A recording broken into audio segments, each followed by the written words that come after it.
Hello student, welcome to the class. Today we are going to start chapter 4 in geography and chapter 4 name is air. इस chapter को हम reading के साथ जो है यहाँ पे अच्छे से समझेंगे. Our earth is surrounded by a huge blanket of air called atmosphere. यानी हमारी अर्थ यानी पृथ्वी जो है वो एक विशालकाय ब्लैंकेट से जो है, जो कि एयर की एक ब्लैंकेट है विशालकाय, उससे घिरी हुई है, जिसे हम एटमॉस्फेयर के नाम से जानते हैं. यानी कि जैसा कि आप जानते हैं कि हमारी अर्थ के आसपास जो है आपको एटमॉस्फेयर देखने को मिलता है. उसमें कई सारी गैसेस हैं, कार्बन डाइऑक्साइड, ऑक्सीजन और उसके अलावा जो है नाइट्रोजन. ये सारी कई सारी गैसेस हमें देखने को मिलती है. और ये एटमॉस्फेयर जो है वो लेयर जो है हमारे अर्थ के सराउंडेड क्यों है? क्योंकि हमारी अर्थ जो है उसमें एक ग्रेविटेशनल फोर्स यानी गुरुत्वाकर्षण शक्ति है, जो है कई सारी चीज़ों को अपनी ओर खींचती है. इस कारण जो है हमारे एटमॉस्फेयर में जो है, यहाँ पर जो है, जो एटमॉस्फेयर यानी वायुमंडल में जो है कई सारी गैसेस और एक तरह से लेयर जो है हमें हमारे अर्थ के चारों ओर देखने को मिलती है. All living beings on this earth depend on the atmosphere for their survival. यानी कि यहाँ पर हम अगर देखें कि जितने भी जो सजीव जो वस्तुएं या जो है, हम देखते हैं कि जितने भी जीव जंतु हैं वो जो है हमारे अर्थ पर जो है वो इस एटमॉस्फेयर के कारण जो है जीवित रह पाते हैं. क्योंकि हम देखते हैं कि it's provide us the air we breathe and protect us from the harmful effect of the sun rays. यानी कि हमें जो है एटमॉस्फेयर से जो है हमें ब्रीथ करने के लिए, जैसे ह्यूमन बींग्स की बात करें हम, तो हमें जो है ऑक्सीजन गैस जो है हम ब्रीथ के लिए यूज़ करते हैं, जो एटमॉस्फेयर में पाई जाती है. इसके अलावा जो है हमने जो है प्रीवियस क्लासेस में भी पढ़ा है कि जो है हमारी जो एटमॉस्फेयर है वहाँ पे जो है एक ओजोन लेयर जो पाई जाती है, जो सन से आने वाली अल्ट्रा वायलेट रेज जो होती है, पराबैंगनी किरणें, जो प्लांट्स और जो है हमारी बॉडी को जो है नुकसान पहुंचा सकती है. अगर ये डायरेक्टली जो सनरेज हमारे पर गिरती है तो हमें जो है कई सारे जो है यहाँ पे स्किन डिसीज़ हो सकते हैं, या जो है पेड़ पौधे पत्तियाँ उनकी जो है जल सकती है. तो इस तरह से जो है एटमॉस्फेयर में की जो लेयर जो है वो हमें कई सारी चीज़ों से बचाती है. Without this blanket of protection we would be baked alive by the heat of sun during day and get frozen during night. और जो इस विदाउट ब्लैंकेट ऑफ प्रोटेक्शन यानी कि इस जो है एक तरह से जो है हमारी एटमॉस्फेयर की जो लेयर है, या ब्लैंकेट कह सकते हैं हम इसको, इसके बिना जो है हम दिन के समय जो है हीट के कारण जो है पूरी तरह से यहाँ पे एक तरह से झुलस जाएंगे. और रात के समय जो है हम यहाँ पर जो है बिल्कुल बर्फ़ की तरह जम जाएंगे. क्यों? क्योंकि जो है हमारे आसपास जो है एटमॉस्फेयर यानी वायुमंडलीय जो गैसेस या परत जो हम कह सकते हैं, दिन के समय जो है जो भी सनरेज हमारी अर्थ पर गिरती है तो वो जो है उसकी हीट और जो है लाइट्स जो पूरी तरह से जो है रिफ्लेक्ट नहीं हो पाती, और जो उसमें जो है इस कारण जो है यहाँ की जो हीट गर्मी जो रहती है वो वापस जो है अ, वायुमंडल में या उससे ऊपर नहीं लौट पाती. तो इस कारण जो है हम देखते हैं कि दिन के समय जो है टेम्परेचर हाई रहता ही है, लेकिन रात के समय में भी जो है हमारे अर्थ पर जो है टेम्परेचर जो है बैलेंस रूप में रहता है, जिससे न तो रातें ज़्यादा ठंडी होती है ना ही दिन गर्म होते हैं. तो इस तरह से जो है एक तरह से जो है एटमॉस्फेयर की जो लेयर होती है या परत जो होती है वो हमारी जो है यहाँ पर जो है लाइफ पॉसिबिलिटी के लिए काफ़ी ज़्यादा इम्पोर्टेंट रोल प्ले करती है. और यहाँ पर टेम्परेचर मेंटेन करने में जो है एटमॉस्फेयर का काफ़ी ज़्यादा इम्पोर्टेंट यहाँ पे आपको रोल देखने को मिलता है. तो इस तरह से जो है यहाँ पर जो है हमने सीखा कि किस तरह से जो है हमारे अर्थ के सराउंडेड जो है जो एयर पाई जाती है, और वो जो है एक लेयर के रूप में होती है जिसे हम एटमॉस्फेयर के रूप में जानते हैं. तो ये जो है हमारे यहाँ पर जीवन की संभावनाओं के लिए काफ़ी ज़्यादा आवश्यक है. इसके बाद जो है अब यहाँ पर जो है हम थोड़ा सा फैक्ट के बारे में जान लेते हैं. Do you know carbon dioxide released in the atmosphere creates a greenhouse effect by trapping the heat radiated from the earth. यानी कि कार्बन डाइऑक्साइड रिलीज होने के कारण एटमॉस्फेयर में क्या होता है कि एक ग्रीन हाउस इफेक्ट आपको देखने को मिलता है, जिससे क्या होता है कि जो सन रेज जो होती है उसको जो उसकी जो हीट होती है, गर्मी होती है, उसको जो है ये एक तरह से जकड़ के रखने का, पकड़ के रखने का काम करती है। It is therefore called a green house gas and without it the earth would have been too cold to live in. यानी कि जो है इसलिए जो है ग्रीन हाउस को कार्बन डाइऑक्साइड को ग्रीन हाउस गैस कहा जाता है, और इसके बिना जो है हमारी अर्थ पर जो है काफ़ी ज़्यादा आपको ठंडा देखने को मिलेगा। However, when its level in the atmosphere increases due to factory smoke or car fumes, the heat retained increases the temperature of earth। यानी कि हालांकि अगर हम देखें कि जो हम जो आज मॉडर्न लाइफ में जो है कई सारे जो है व्हीकल्स, वाहनों का यूज़ करते हैं, जिससे जो है यहाँ पर जो है धुआं निकलता है। इसके अलावा कई फैक्ट्रियों से जो है धुआं निकलता है, उससे जो है लगातार यहाँ पर जो है कार्बन डाइऑक्साइड जो है उसका जो है परसेंटेज बढ़ रहा है, और उससे जो है अर्थ का टेम्परेचर लगातार बढ़ रहा है, और इस प्रोसेस को ग्लोबल वार्मिंग कहा गया है। और यहाँ पर जो है अगर हम देखें कि इससे जो है हमारा टेम्परेचर भी बढ़ रहा है, और इसका क्या परिणाम होगा अगर जो हमारे अर्थ पर लगातार टेम्परेचर बढ़ता रहेगा, तो जो है हम देखते हैं कि हमारा जो स्पेशली जो है साउथ पोल और नॉर्थ पोल पर जो है बर्फ़ जमी रहती है, और जो हम हिमालय इस पर जो ग्लेशियर देखते हैं वो लगातार इससे पिघलने लगेंगे, और सी लेवल यानी समुद्र का लेवल लगातार बढ़ेगा। इससे जो है कोस्टल एरिया, जो भी समुद्र के आसपास जो भी क्षेत्र हैं, वो वहाँ पर जो है बाढ़ आना शुरू हो जाएगी, और इससे कई ज़्यादा जो है आपको यहाँ पर जो है क्लाइमेटिक चेंज भी देखने को मिलेंगे, और प्लांट्स और एनिमल्स जो है वो लंबे समय तक जो है यहाँ पर उनको भी काफ़ी ज़्यादा नुकसान होगा, और लंबे समय तक वे सर्वाइव नहीं कर पाएंगे। तो इस तरह से हमने कार्बन डाइऑक्साइड के बारे में देखा कि कार्बन डाइऑक्साइड का एक जो है बैलेंस जो परसेंटेज है, यानी कि जो 0.03 जो परसेंटेज है, अगर वो इसी तरह से अगर लगातार उसमें वृद्धि होती रही, तो ये हमारे लिए जो है आने वाले जनरेशन के लिए काफ़ी ज़्यादा नुकसानदायक होगा,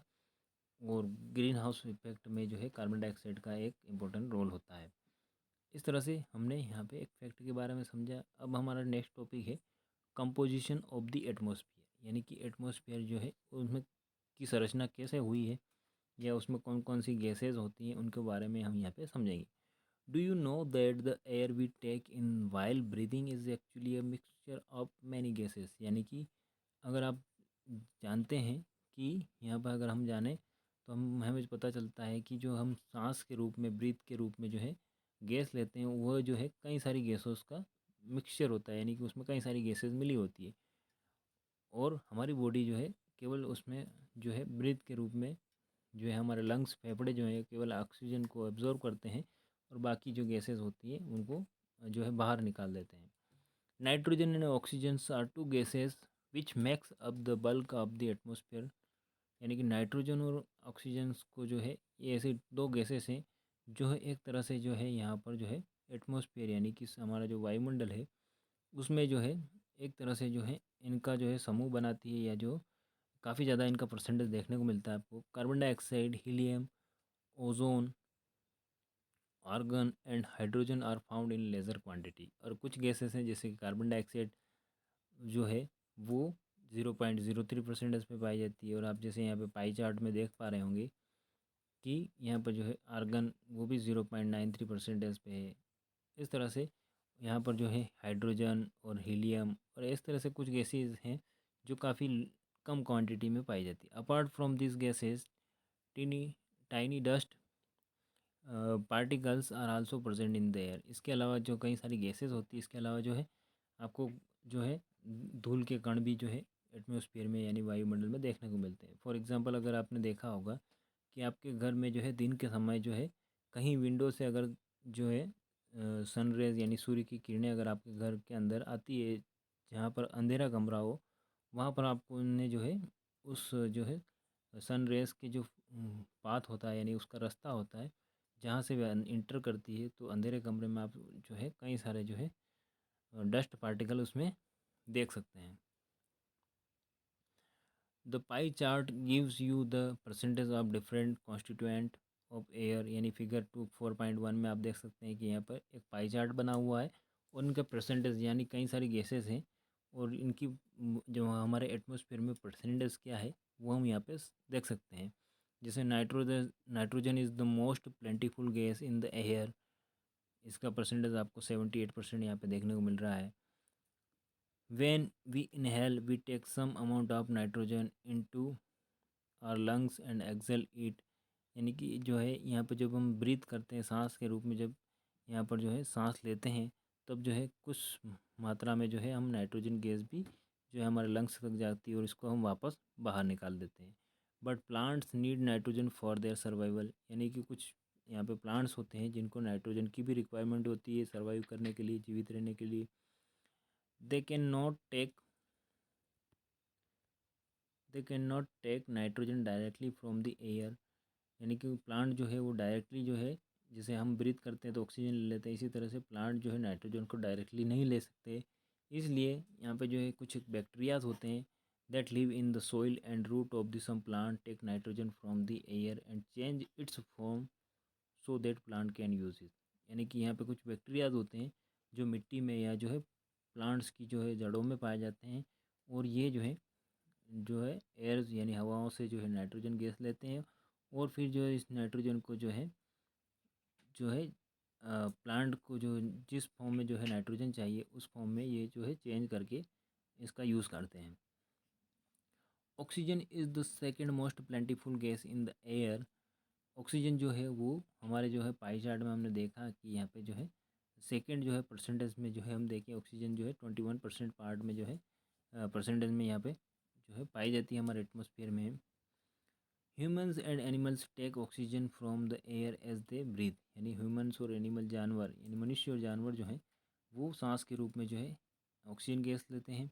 green plant produce oxygen during photosynthesis, और जब हरे जो पेड़ पौधे जो हैं वो जो हैं जब फोटोसिंथेसिस यानी जब उनकी फूड प्रोसेसिंग होती है यानी कि भोजन बनाने की प्रक्रिया होती है उस समय जो है वे ऑक्सीजन प्रोड्यूस करते हैं यानी ऑक्सीजन को जो है रिलीज़ करते हैं। In this way oxygen content in the air remain constant, यानी इस तरह से जो है ऑक्सीजन का लेवल जो है वो हवा में स्थिर रहता है और स्थायी रहता है। If we cut tree then this balance get disturb, और इस तरह से अगर हम लगातार पेड़ काटते रहेंगे तो ये जो है बैलेंस या ये संतुलन जो है इसमें जो है बाधा हो सकती है। Carbon dioxide is another important gas, green plant use carbon dioxide to make their food and release oxygen, carbon dioxide जो है हमारे एटमॉस्फेयर में एक और गैस है और प्लांट्स जो होते हैं वो अपने फूड प्रोसेसिंग में जो है कार्बन डाइऑक्साइड गैस जो है वे लेते हैं और ऑक्सीजन रिलीज़ करते हैं। ह्यूमंस और एनिमल्स रिलीज कार्बन डाइऑक्साइड, और ह्यूमन और एनिमल्स यानी कि मनुष्य और जानवर जो होते हैं वे कार्बन डाइऑक्साइड छोड़ते हैं। The amount of carbon dioxide released by humans और animals seems to be equal to the amount used by the plants which make a perfect balance, यानी कि यहाँ पर जो है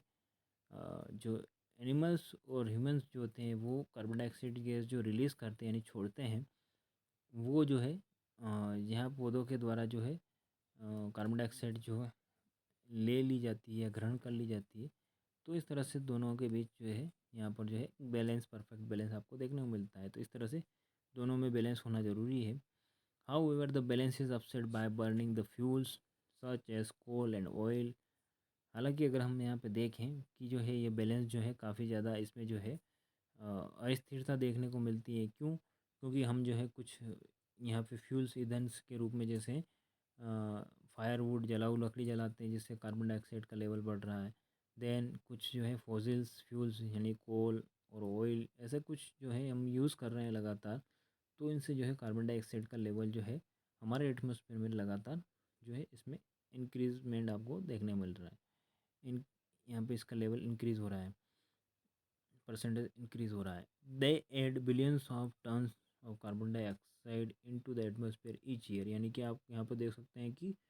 काफ़ी ज़्यादा बिलियंस ऑफ टन्स यानी कि कई सारे बिलियंस टन्स जो है कार्बन डाइऑक्साइड जो है हर साल जो है एटमॉस्फेयर में जो है यहाँ पे जो है ऐड हो रही है यानी कि लगातार बढ़ रही है। As a result the increased volume of carbon dioxide is affecting the earth weather and climate. और इसी के परिणाम स्वरूप क्या होता है कि हमारी कार्बन डाइऑक्साइड जो है वो जो है कार्बन डाइऑक्साइड के कारण जो है हमारी अर्थ यानी पृथ्वी का जो वेदर मौसम और क्लाइमेट जलवायु जो है उसमें लगातार आपको इफेक्ट यानी कि यहाँ पे जो प्रभाव देखने को मिल रहा है, कुछ ना कुछ चेंजेस आपको देखने को मिल रहा है। फिर यहाँ पे आप एक और आपको जो है इफेक्ट देखने को मिल रहा है, when air is heated it expands becomes lighter and goes up. यानी कि जब हवा जो गर्म होती है तो क्या होता है कि उसमें जो है फैलाव होता है या फैलती है और इसके बाद जो है वो हल्की होकर जो है ऊपर की ओर जाती है। यानी कि जब आपने देखा होगा गर्मी के दिनों में जब गर्म हवा जो रहती है वो जो है फैलती है या उसमें जो है आपको जो है विस्तार होने को देखने को मिलता है, और जब हल्की हो जाती है तो ऊपर की ओर बढ़ती है। Cold is air is a denser and heavy. यानी कि कोल्ड ठंडी हवा जो होती है वो उसमें जो है डेंसिटी भी ज़्यादा होती है और भारी होती है। That is why it tends to the sink down when hot air rises. यानी कि इसी कारण जो है ठंडी हवा जो है नीचे की ओर रहती है और गर्म हवा जो है ऊपर की ओर उठती है। Cold air from when hot air rises, यानी कि जब गर्म हवा ऊपर उठती है, cold air from surrounding area rushes there to fill in the gap. और जब किसी क्षेत्र में जो है पर्टिकुलर एरिया में अगर आप गर्म हवा होती है तो वो ऊपर की ओर उठती है और आसपास की जो ठंडी हवाएं होती है वो तुरंत जो है वहाँ पे जो है खाली स्थान होता है या जहाँ पे ब्लैंक्स आपको एरिया देखने को मिलता है वहाँ पर जो है गर्म हवा की जगह कोल्ड एयर जो है अपना स्थान लेने के लिए चारों ओर से जो है वहाँ पर जो है उस ओर क्षेत्र की ओर बढ़ती है। That is how air circulation takes place. इसी कारण जो है हमें जो है हवा बहती हुई देखने को यहाँ पे जो है बहती हुई हम महसूस करते हैं। तो जैसे कि किसी भी क्षेत्र विशेष में जो है किसी भी पर्टिकुलर एरिया में जब हवा गर्म हुई, गर्म होकर ऊपर उठी, तो उस जगह जो है जहाँ पर जो है गर्म हवा उठी तो वहाँ पर जो है तुरंत जो है कोल्ड एयर यानी ठंडी हवा जो है अपना स्थान ले लेती है। इस कारण यह जो है प्रोसेस चलती रहती है और इस कारण जो है आपको हवा बहती हुई आप हमेशा महसूस करते हैं। ओके, तो इस चैप्टर से रिलेटेड और यहाँ पे आप देख सकते हैं कि अ, यहाँ पर जो है लगातार न्यूज़पेपर में जो है कई सारी जो है आपको यहाँ पे न्यूज़ देखने को मिलती है कि लगातार CO2 का लेवल जो है लगातार बढ़ रहा है और इससे जो ग्लोबल वार्मिंग जो है वो यहाँ पर जो है देखने को मिल रहा है और किस तरह से जो है ग्लोबल वार्मिंग के कारण जो है कई सारी जो है हमारे लिए यहाँ पर परेशानियाँ या जो है समस्याएं बढ़ सकती है। तो इस तरह से आप न्यूज़पेपर में जो है इन सारी चीज़ों के बारे में पढ़ते हैं। तो आज की वीडियो में हमने यहाँ तक डिस्कस किया। नेक्स्ट क्लास में हम स्ट्रक्चर ऑफ एटमॉस्फेयर के बारे में डिस्कस करेंगे। ओके।